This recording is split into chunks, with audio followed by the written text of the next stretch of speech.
This video I'm going to be comparing the Mary Poppins movies, Mary Poppins and Mary Poppins Returns, to the Pacific Rim movies, the first one as well as Pacific Rim Uprising.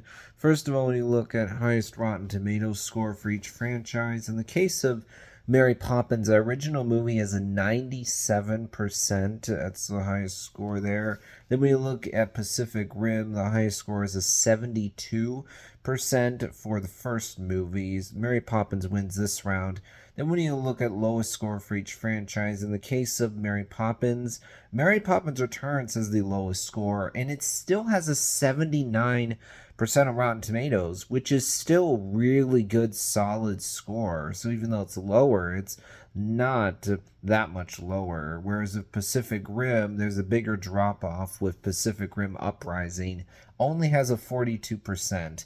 Mary Poppins wins again. So you can tell already that Mary Poppins has the higher average than Pacific Rim. With Mary Poppins, you have an average of 88. With Pacific Rim, you have an average of 57. When you look at gap between lowest and highest score, again, Mary Poppins wins because the gap is only 18. Whereas with Pacific Rim, you have a gap of 30. So Mary Poppins is already going to win this debate regardless of my personal opinion. But let's look at it now. And these are two different sets of movies for sure, because one of them, Pacific Rim, is much more of a sci-fi set of movies about these kaiju monsters coming to Earth, so humans band together in order to defeat them. They build these big robot mech suits called Jaegers in order to fight back.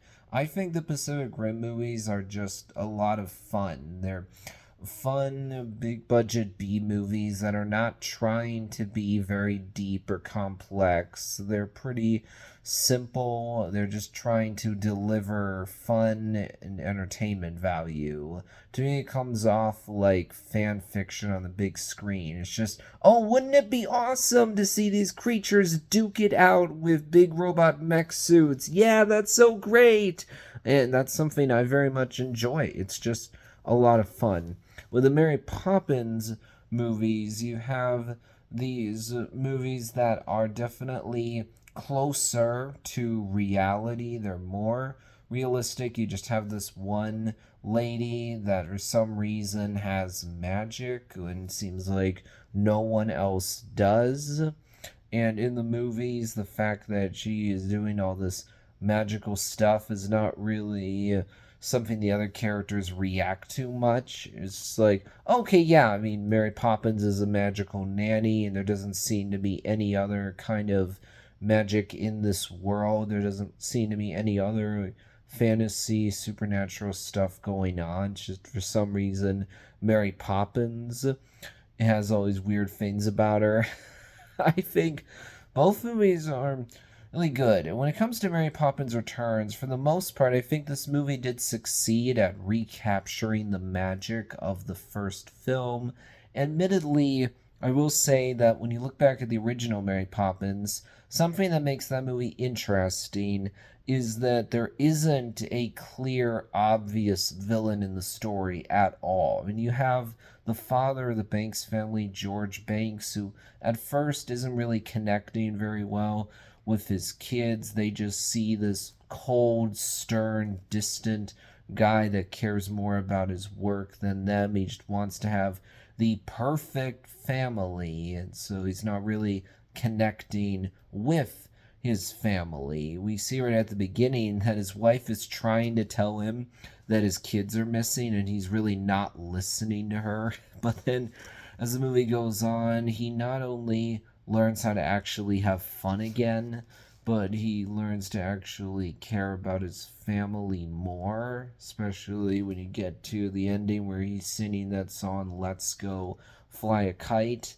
When you look at the bank people in that first film, they're not presented as just villains.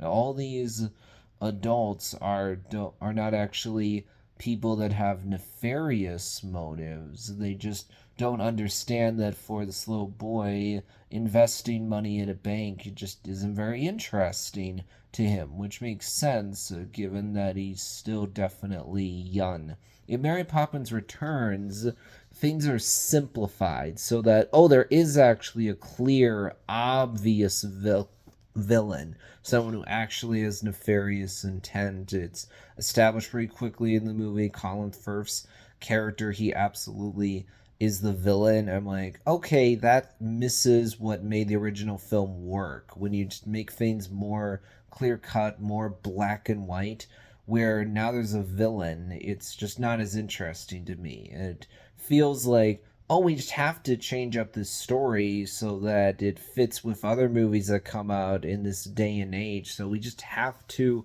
put a villain in there. But aside from that, however, I think the visuals are good. I like the songs. I like the new performance from Emily Blunt as Mary Poppins. Yeah, there's definitely similarities to the first Mary Poppins, but overall, I thought the movie worked.